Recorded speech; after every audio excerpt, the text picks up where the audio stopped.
Hello everyone, thank you for tuning in to today's Words of Wisdom. Today's was sent out in our emails on August 20th, and I quote, "You may feel that you're doing something irrelevant or that you're taking the long way round in reaching your aim or ideal, but it is important to make the best use of the materials you are now being given." From An Unshakable Mind by Master Ryuho Okawa. Thank you, Lord God. All right, so in a sense, in order for us to become successful, or not even successful, but a useful person in this society, it is very important to build up our basic strength and abilities so that we can earn good money or earn money and have a good occupation. You have to be a useful person. And in order to reach that level, it's important to focus on one genre or one ability. And Master has taught us in a message to youth.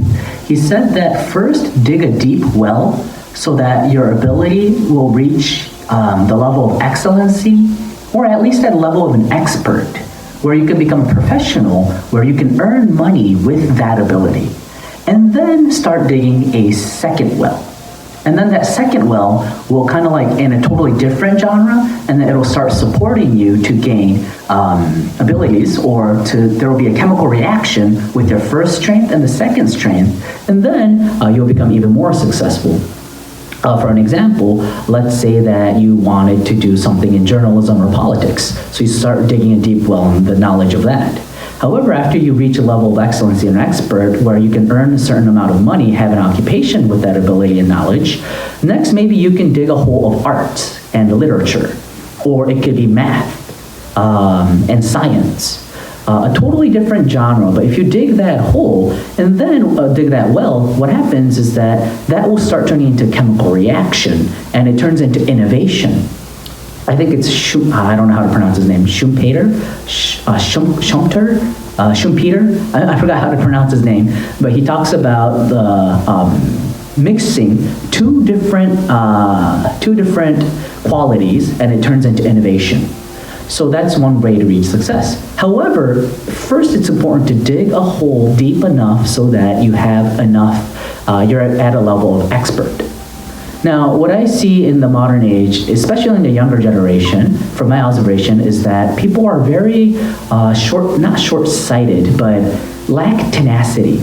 And people love to just hop around different things, and the focus span of focusing on one thing, that ability to stick to one thing, is lacking. And I see how a lot of people are just jumping around different jobs, and when I see those people, unfortunately, they master nothing, and they're just hoping that they'll find a new avenue of success just by changing their environment. However, going back to Master Okawa's basic teachings, if you change yourself, your mind, then the environment will follow. So if you have a tendency to hope, wishful thinking that things will just get better if you just move somewhere new, get a new occupation, unfortunately, that goes against the law of nature, the law of the universe that Master's teaching us, God's teachings. So for some reason, you don't end up becoming successful, and you see yourself hopping around different jobs, and you see yourself not becoming successful. So going back to today's words of wisdom, it's very important to not think that what you're doing day-to-day basis, it may feel mundane, but it's important to focus and continue. Start from the ordinary. By doing so, you can become an extraordinary person. And that is probably the only way for a lot of us, unless you're a genius like Da Vinci, who can really do many different things. But a lot of times we're not like that. We're ordinary people. We have ordinary skill sets. So it's important to really focus on our endeavor to dig a well that's strong enough so that you can earn a certain level of money, reaching a level of an expert. Let us keep that in mind as a principle of success, and let's continue working on together. Thank you very much. That'll be it for today, and see you again tomorrow. Bye-bye.